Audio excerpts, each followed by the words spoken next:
ಅನ್ನದಾತೋ ಸುಖೀ ಭವ.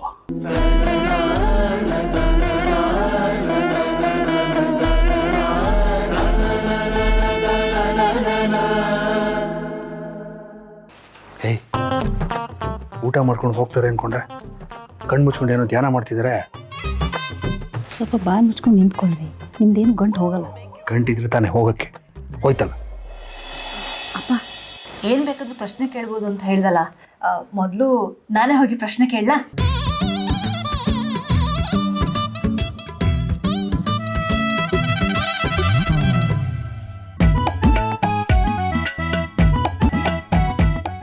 ಗುರುಗಳೇ, ಇವಳು ನನ್ನ ಹಿರಿ ಮಗಳು ಮಂಗಳ ಅಂತ. ಇವಳ್ದೊಂದೆರಡು ಪ್ರಶ್ನೆಗಳಿದೆ ಅಂತೆ. ಗುರುಗಳೇ, ನಾನು ಎಲ್ರ ಥರ ಆಗಬೇಕು. ನಾವು ಸ್ವಂತ ಮನೆ ಕಟ್ಕೋಬೇಕು, ಸ್ವಂತ ಕಾರ್ ತಗೋಬೇಕು. ಇಬ್ಬರು ಹೆಣ್ಮಕ್ಳಿದ್ದಾರೆ ನನಗೆ. ಅವ್ರಿಗೆ ಒಳ್ಳೆ ಕಡೆ ಸಂಬಂಧ ಹುಡುಕಿ ಮದುವೆ ಮಾಡಿ ಕಳಿಸ್ಬೇಕು. ಆದರೆ ನನ್ನ ಗಂಡ ತರೋ ಸಂಬಳ ಯಾವುದಕ್ಕೂ ಸಾಕಾಗಲ್ಲ. ತಿಂಡಿಗಾದರೆ ಊಟಕ್ಕಾಗಲ್ಲ, ಊಟಕ್ಕಾದ್ರೆ ತಿಂಡಿಗಾಗಲ್ಲ. ನನಗೆ ನನ್ನ ಜೀವನದ ಬಗ್ಗೆನೇ ದೊಡ್ಡ ಯೋಚನೆ ಆಗ್ಬಿಟ್ಟಿದೆ. ನಾವು ಉದ್ಧಾರ ಆಗ್ತೀವ ಗುರುಗಳೇ? ಇವಳು ಉದ್ಧಾರ ಆಗ್ತಾಳೋ ಇಲ್ವೋ, ನಮ್ಮನ್ನಂತ ಉದ್ಧಾರ ಆಗ್ಬಿಡಲ್ಲ. ಮಾತೆ ಮುತ್ತು, ಮಾತೆ ಮೃತ್ಯು. ಮಾತಿಂದ ಮನೆನೂ ಕಟ್ಟಬಹುದು, ಮಾತುಗಳಿಂದ ಮನಸ್ಸನ್ನು ಒಡಿಬಹುದು. ನಟನೆಯ ಬದುಕು ಯಾವತ್ತೂ ನೆಮ್ಮದಿ ಕೊಡಲ್ಲ. ಜೀವನದಲ್ಲಿ ಯಾರು ಇರ್ತಾರೋ ಬಿಡ್ತಾರೋ ಗೊತ್ತಿಲ್ಲ, ಆದರೆ ನಾವು ಮಾಡಿದ ಪಾಪ ಪುಣ್ಯಗಳು ಮಾತ್ರ ನಮ್ಮನ್ನು ಯಾವತ್ತೂ ಬಿಡೋದಿಲ್ಲ.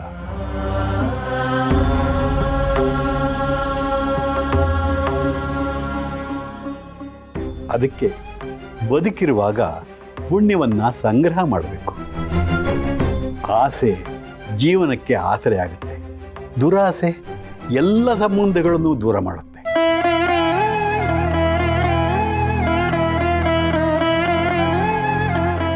ಜೀವನಕ್ಕೆ ಬಂದವನು ಜೀವಕ್ಕೆ ಹೆಗಲಾಗಿರುವಾಗ ತಮ್ಮ ಬೇಳೆ ಬೇಯಿಸ್ಕೊಳ್ಳೋಕ್ಕೋಸ್ಕರ ಇನ್ನೊಬ್ಬರ ಮೇಲೆ ಆರೋಪ ಮಾಡೋದು ಒಳ್ಳೇದಲ್ಲ ತಾಯಿ.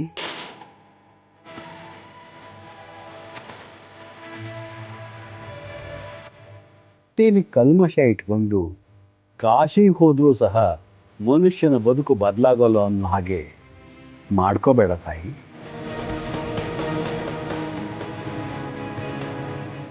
ಒಳ್ಳೆಯದನ್ನೇ ಯೋಚಿಸು, ಒಳ್ಳೆಯವಳಾಗೇ ಬದುಕು. ಸಿರಿವಂತಳಾಗೋದಕ್ಕಿಂತ ಗುಣವಂತಳಾಗೋದನ್ನ ಕಲಿ. ಆಗ ನಿನಗೆಲ್ಲ ನೀನು ಅಂದ್ಕೊಂಡ ಹಾಗೇ ಆಗತ್ತೆ.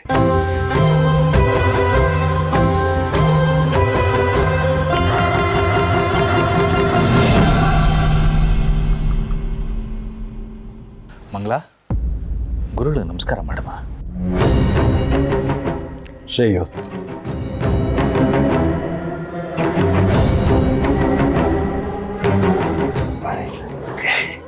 ನಾವು ಕೇಳಮ್ಮ.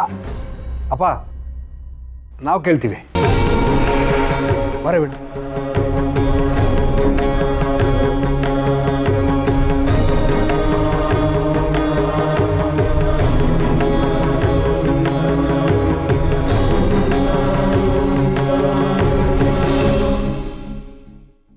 ಮನೆಗೆ ಬಂದಿರೋ ಮಹಾಲಕ್ಷ್ಮಿ ಕಣಮ್ಮ ನೀನು.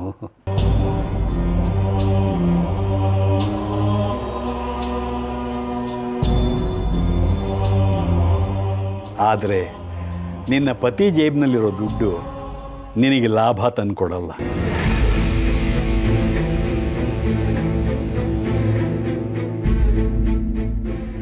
ಹೆಜ್ಜೆ ಹೆಜ್ಜೆಗೂ ಮರ್ಮ. ಆಡೋದೊಂದು, ಮಾಡೋದೊಂದು. ಹಂಚಿ ತಿಂದರೆ ಹಸಿವಿಲ್ಲ, ಸ್ವಾರ್ಥದಲ್ಲಿ ಸುಖ ಇಲ್ಲ. ಕೂಡಿಟ್ಟರೆ ಕಳುವು, ಕಳ್ಕೊಂಡ್ಮೇಲೆ ಬರೀ ನೋವು.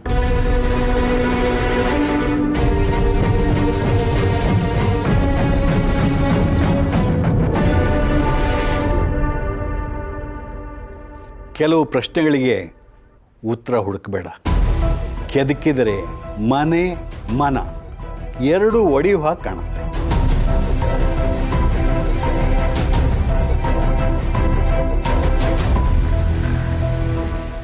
ಮನೆಯವರೇ ಇಲ್ಲದೆ ಮನೆ ಮಾಡೋ ಆಸೆ, ದುರಾಸೆ ನಿರಾಸೆ ಎರಡೂ ಒಂದೇ ಸೂರ್ನ ನೆಂಟರು.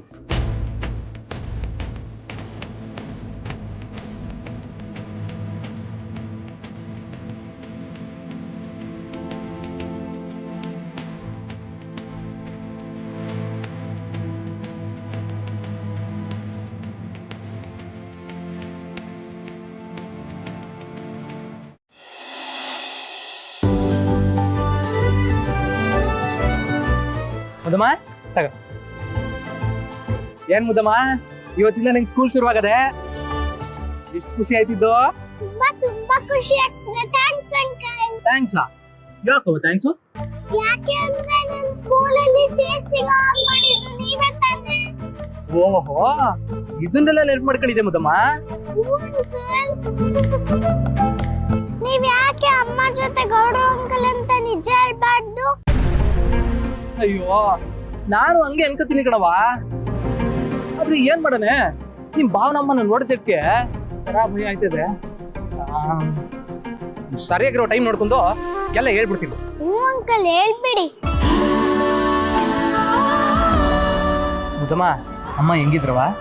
ಅಮ್ಮ ಹಾಗೇ ಇದ್ರು. ಹಂಗಲ್ಲ ಕಣವ, ಅಂದ್ರೆ ಅವರು ಖುಷಿಯಾಗಿದ್ರಾ ಅಥವಾ ದುಃಖದಲ್ಲಿದ್ರಾ ಅಂತ. ಅಮ್ಮ ಯಾವಾಗ್ಲೂ ಹೆಂಗಿದ್ರು ಹಂಗೆ ಇದ್ರು. ಹೌದಾ?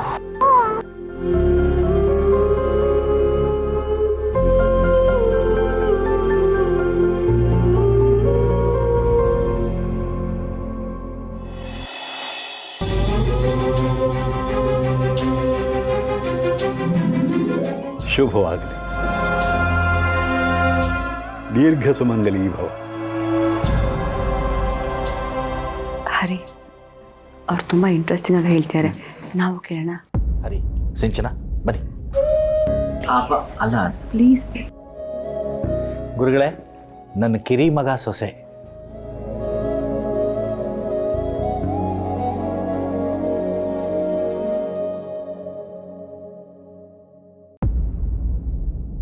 ಪ್ರೇಮದ ನಂಟಿನಲ್ಲಿ ಜಂಟಿಯಾದ ಜೋಡಿ ಹಕ್ಕಿ, ಕುಂಟುವ ಗಂಡು ಹಕ್ಕಿಗೆ ರೆಕ್ಕೆಯಾದ ಶ್ರೀಮತಿ.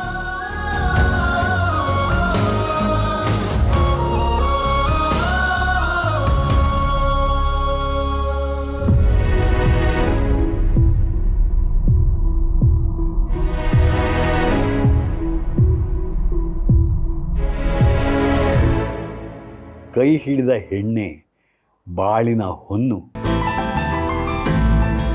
ಇಡೋ ಹೆಜ್ಜೆ ಜಾಗೃತ.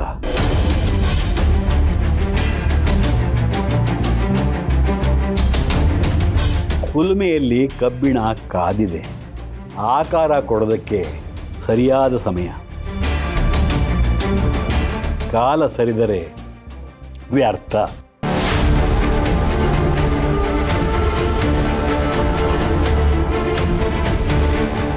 ಮೋಸ ಹೋದರೆ ಮೋಸನೇ ರೂಢಿಸ್ಕೊಳ್ಳೋದು ದಡ್ಡ ಕೆಲಸ.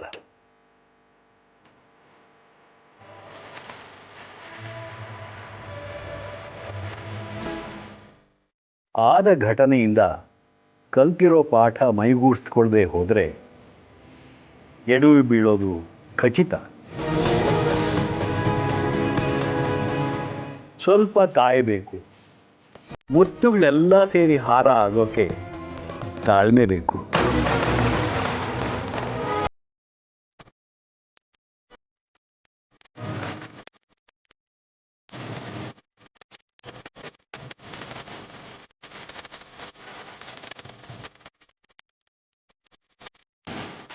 ಶುಭವಾಗಲಿ.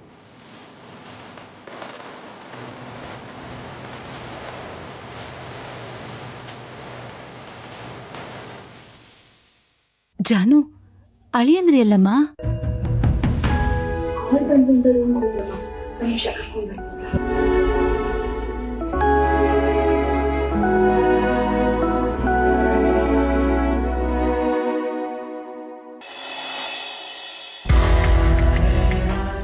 ಮಾತಾಡೋದು ಕೇಳ್ತಾ ಇದ್ರೆ ಇದ್ದಿದ್ದನ್ನ ಇದ್ದಾಗೆ ಹೇಳ್ತಿದ್ದಾರೆ. ಈಗ ನಾನು ಹೋಗಿ ಕೇಳಿದ್ರೆ ನನ್ನ ನಡವಳಿಕೆ ಬಗ್ಗೆ ಹೇಳಿಬಿಟ್ರೆ ಇವ್ರಿಗೆಲ್ಲ ಅನುಮಾನ ಬರುತ್ತೆ. ರೀ ನೀವ್ಯಾಕೆ ಇಲ್ಲಿ ಬಂದಿದ್ದೀರಾ? ಬನ್ರಿ ನಾವು ಪ್ರಶ್ನೆ ಕೇಳೋಣ. ಚಿನ್ನು ಮರಿ, ನಮ್ಮ ಬಗ್ಗೆ ನಮಗೇನೆ ಇಷ್ಟು ಚೆನ್ನಾಗಿ ಗೊತ್ತಿರೋವಾಗ ಮೂರನೇವ್ರನ್ನ ಕೇಳೋದೇನಿದೆ? ಅದು ನಮ್ಮ ಫ್ಯೂಚರ್ ಬಗ್ಗೆ ತಿಳ್ಕೊಳ್ಳೋದು ತುಂಬ ಡೇಂಜರಸ್ಸು. ಅಯ್ಯೋ ಪರವಾಗಿಲ್ಲ ಬನ್ರಿ, ಏನಾಗಲ್ಲ. ಅದು ಅಲ್ಲದೆ ಅವರೆಲ್ಲ ಇಂಡೈರೆಕ್ಟಾಗಿ ಹೇಳ್ತಿದ್ದಾರೆ, ಏನು ನೇರವಾಗಿ ಹೇಳ್ತಿಲ್ಲ. ಅವ್ರು ಏನು ಹೇಳ್ತಿದ್ದಾರೆ ಅಂತ ಅರ್ಥ ಮಾಡ್ಕೊಳ್ಳೋದಕ್ಕೆ ತುಂಬ ದಿನ ಬೇಕು. ಜಾನ್ವಿ ಅವರೇ, ಈಗ ನೋಡಿ, ನನಗೆ ನಿಮ್ಮ ಬಗ್ಗೆ ತುಂಬ ಚೆನ್ನಾಗಿ ಗೊತ್ತು, ನಿಮಗೂ ನನ್ನ ಬಗ್ಗೆ ತುಂಬ ಚೆನ್ನಾಗಿ ಗೊತ್ತು. ಹಾಗಿದ್ಮೇಲೆ ಆ ಮೂರನೇ ವ್ಯಕ್ತಿಯಿಂದ ಕೇಳಿ ತಿಳ್ಕೊಳ್ಳೋದು ಏನಿದೆ? ಅದು ಅಲ್ಲದೆ ನಾವು ಕಷ್ಟಪಟ್ಟು ದುಡಿದ್ರೆ ಭಗವಂತ ಇಷ್ಟಪಟ್ಟು ಕೊಡ್ತಾ ಇದ್ದಾನೆ. ಇದ್ರ ಮೇಲೆ ಇನ್ನೇನು ಬೇಕು ನಮಗೆ? ರೀ ಪ್ಲೀಸ್ ರೀ, ನನಗೋಸ್ಕರ ಒಂದ್ಸತಿ ಹೋಗಿ ಕೇಳೋಣ. ಅದು ಅಲ್ಲದೆ ಅವರೆಲ್ಲರೂ ಕೇಳ್ತಿರುವಾಗ ನಾವಿಬ್ಬರೇ ಕೇಳ್ತಿದ್ರೆ ಅವ್ರು ಕೋಪ ಮಾಡ್ಕೊಂಬಿಟ್ರೆ ಅವಾಗ ಏನು ಮಾಡೋದು? ಅದು ತಪ್ಪಾಗಲ್ವಾ? ನನಗೋಸ್ಕರ ಅದು ನಿಮಗೋಸ್ಕರ ನಾನು ಒಪ್ಕೋತಾ ಇದ್ದೀನಿ. ಆದರೆ ಒಂದು ಕಂಡೀಷನ್, ಮೊದಲು ಅವರೆಲ್ಲರೂ ಕೇಳಿಬಿಡ್ಲಿ, ನಾವು ಕೊನೆಯಲ್ಲಿ ಕೇಳೋಣ. ಸರಿ.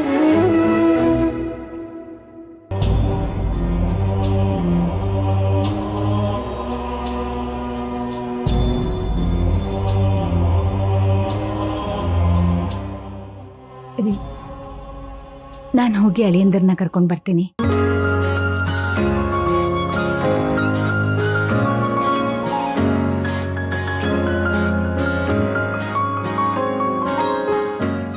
ಜಾನು, ಹಾಂ ಇಬ್ರು ಇಲ್ಲಿ ಮಾತಾಡ್ತಿದ್ದೀರಾ? ಆಚೆ ಬನ್ನಿ, ಪ್ರಶ್ನೆ ಕೇಳಿ. ಅತ್ತೆ, ಮೊದಲು ನೀವೆಲ್ಲ ಕೇಳಿ, ಕೊನೆಯಲ್ಲಿ ನಾವಿಬ್ರು ಕೇಳ್ತೀವಿ. ಸರಿ ರೀ, ಆಚೆ ಇರ್ತೀನಿ, ಬೇಗ ಬನ್ನಿ. ಓಕೆ.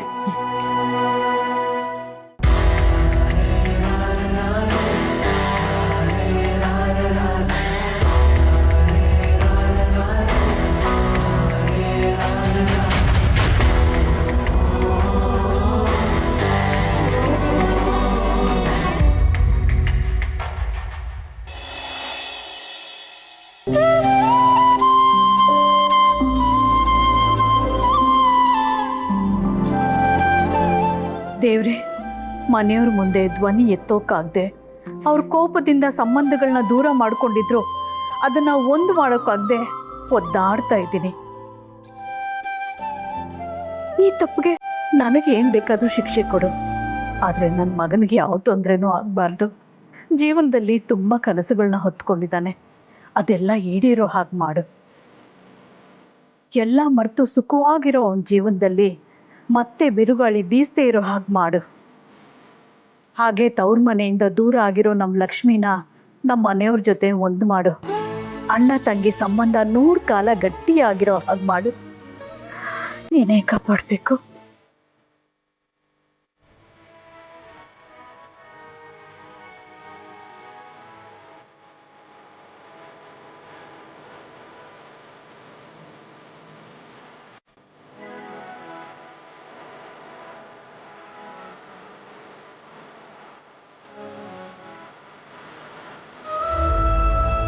ಅತ್ತೆ, ಏನು ದೇವ್ರ ಹತ್ರ ಸ್ಪೆಷಲ್ ಅಪ್ಲಿಕೇಶನ್ ಹಾಕ್ತಿರೋ ಹಾಗಿತ್ತು? ಏನು ವಿಷಯ? ಹಾಗೇನಿಲ್ಲಮ್ಮ, ಸುಮ್ಮನೆ ಹಾಗೆ ಬೇಡ್ಕೊತಾ ಇದ್ದೆ. ನನಗೆ ಗೊತ್ತು ಬಿಡಿ, ನಿಮ್ಮ ಮಗನಿಗೆ ಬೇಗ ಮದುವೆ ಆಗಲಿ ಅಂತ ತಾನೆ. ನಿಮ್ಮ ಮಗನಿಗೆ ಬೇಗ ಮದುವೆ ಆಗೋದಕ್ಕೆ ನಾನು ಒಂದು ಗ್ರೀನ್ ಸಿಗ್ನಲ್ ಕೊಡಬೇಕಲ್ವಾ? ಯಾಕಮ್ಮ, ನೀನು ನನ್ನ ಮಗನ ಮದುವೆ ಆಗಲ್ವಾ? ಹೇಳಿದ್ನಲ್ಲ, ನನಗೊಂದು ಸ್ವಲ್ಪ ಟೈಮ್ ಬೇಕು, ಯೋಚನೆ ಮಾಡಿ ಹೇಳ್ತೀನಿ. ಆಯ್ತಮ್ಮ, ನಿನಗೆ ಯಾವಾಗ ಹೇಳಬೇಕು ಅನಿಸುತ್ತೋ ಆಗ ಹೇಳು.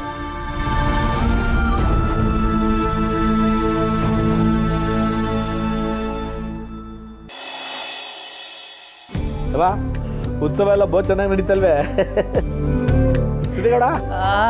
ಅಪ್ಪಾಜಿ. ಡೈ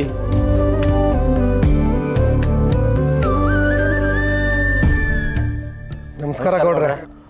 ಓಹೋ, ಏನ್ ಪುರೋಹಿತ್ರೆ, ಊರ್ ಮುಖಂಡರನ್ನೆಲ್ಲ ಕರ್ಕೊಂಡು ನಮ್ಮನೆ ಕಡೆಗೆ ಅಪರೂಪಕ್ಕೆ ಬಂದ್ಬಿಟ್ಟಿದ್ದೀರಾ. ಬನ್ನಿ ಕೂತ್ಕೊಳ್ಳಿ.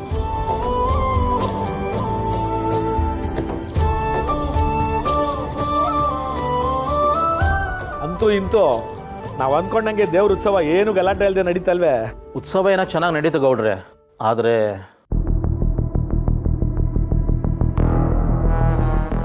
ಆದ್ರೇನು ಪುರೋಹಿತ್ರೆ?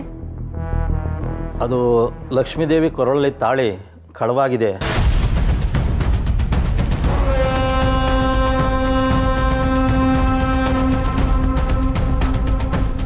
ರೀ ನಾವೆಲ್ಲ ಅಲ್ಲೇ ಇದ್ವಲ್ರಿ, ಅದ್ಯಾವಾಗ್ರಿ ಆಯ್ತು?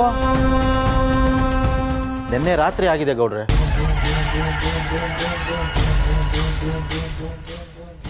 ಸೇರಿಕೆ ಎಂಥ ಕಳ್ಳನ ಮಕ್ಕಳಪ್ಪ, ದೇವ್ರ ತಾಲಿನೇ ಕದ್ದವ್ರೆ ಅಂದರೆ ಎಂಥ ಬಡ್ಡಿ ಹಾಕ್ಲಿರ್ಬೇಕು ಅವರು.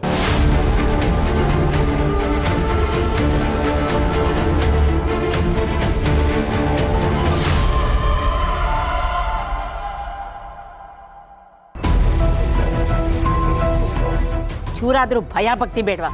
ದೇವ್ರ ತಾಳಿನೇ ಬಿಟ್ಟಿಲ್ಲ ಅಂದ್ರೆ ಆದಿ ಬೀದಿಲಿ ಹೋಗೋ ಹೆಣ್ಮಕ್ಳು ತಾಳಿ ಬಿಟ್ಟಾರೆ. ಅಯ್ಯೋ, ನನ್ನ ಬುಯ್ಯೋದನ್ನ ನಾನೇ ಕೇಳಿಸ್ಕೋಬೇಕಲ್ಲಪ್ಪ. ಅಷ್ಟು ಜನರಿದ್ರು ಇಂಥ ಕೆಲಸ ಮಾಡೋನೆ ಅಂದ್ರೆ ಅವನು ಯಾವನು ಐನಾತಿ ನನ್ನ ಮಗನೇ ಇರಬೇಕು ಅಲ್ಮೇಲೆ ಸಿದ್ದು. ಇರ್ಬೋದು.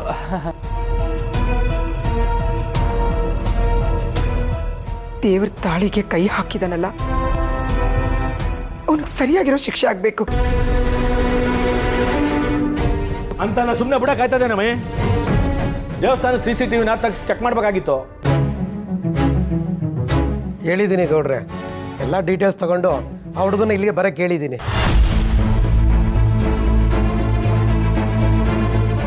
ಬರಲಿ ಆ ಬಡ್ಡಿ ಐದ ಯಾರು ಅಂತ ಗೊತ್ತಾಗ್ಲಿ.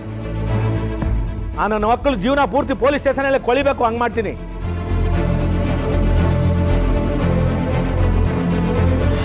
ಹೌದ್ರಿ ದಣ್ಯಾರ, ಅವ್ನು ಬರೀ ಪಾಠ ಕಲಿಸ್ಬೇಕ್ರಿ. ಹೋಗಲ್ಲ ಅಂತಾರನ್ನ ಸುಮ್ಮನೆ ಬಿಡಕ್ಕಾಯ್ತದಿಲ್ಲ.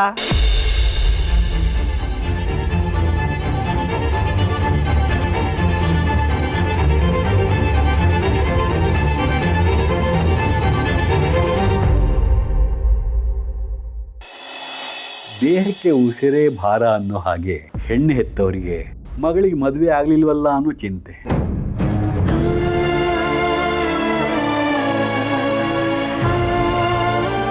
ಮದುವೆ ಆದ್ಮೇಲೆ ಮಗಳು ಹೇಗಿದ್ದಾಳೋ ಏನೋ ಅನ್ನೋ ಚಿಂತೆ. ಒಟ್ಟಿನಲ್ಲಿ ಚಿಂತೆ ಮೇಲೆ ಚಿಂತೆ. ಈ ಚಿಂತೆಗಳ ಜೊತೆಯಲ್ಲಿ ಮನೆ ಸೂರಿಂದೂ ಒಂದು ಚಿಂತೆ. ನನಗೆಲ್ಲ ಗೋಚರಿಸ್ತಾ ಇದೆ. ಮನೆಗೆ ದೊರೆಯಾದರೂ ಕೆಲಸದ ವಿಷಯದಲ್ಲಿ ಆಳು.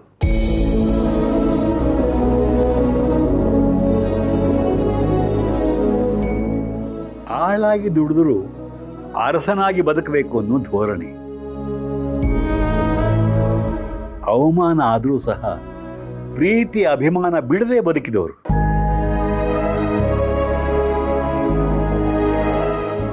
ಮನೆಯಿಂದ ಆಚೆ ಕಳಿಸಿದವರಿಗೆ ಗೃಹ ಪ್ರವೇಶಕ್ಕೆ ಆಹ್ವಾನ ನೀಡಬೇಕು ಅಂತ ಕನಸು ಕಾಣ್ತಿರೋರು.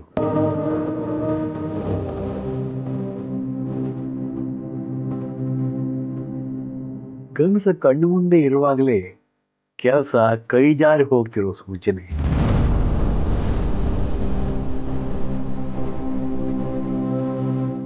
ಆ ಸೂಚನೆನೇ ಮುಂದಿನ ಶುಭ ಸೂಚನೆ ಅಂತ ತಿಳ್ಕೊಳ್ಳಿ.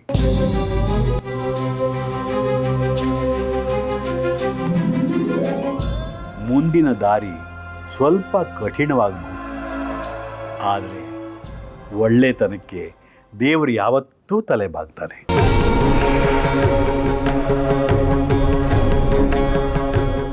ಆ ದೇವರೇ ನಿಮ್ಮ ಆಸೆ ನೆರವೇರಿಸ್ತಾನೆ.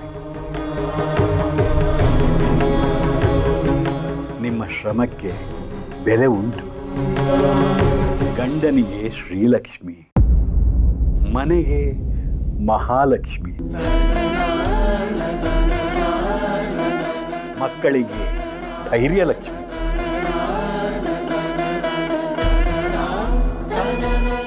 ಮನಸ್ಸಿನಲ್ಲಿ ಎಷ್ಟೇ ತಳಮಳ ಇದ್ರೂ ಮುಖದ ಮೇಲೆ ಬಾಳದೇ ಇರು ನಗು.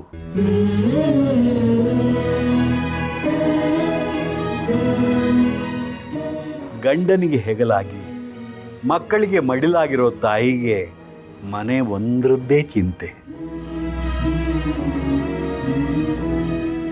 ಬಿಸಿಲು ಬಿದ್ದ ತಕ್ಷಣ ಮಂಜು ಕರಗೋ ಹಾಗೆ ಒಂದಲ್ಲ ಒಂದು ದಿವಸ ನಿಮ್ಮ ಕಷ್ಟ ಎಲ್ಲ ಕರಗಿ ಹೋಗುತ್ತೆ.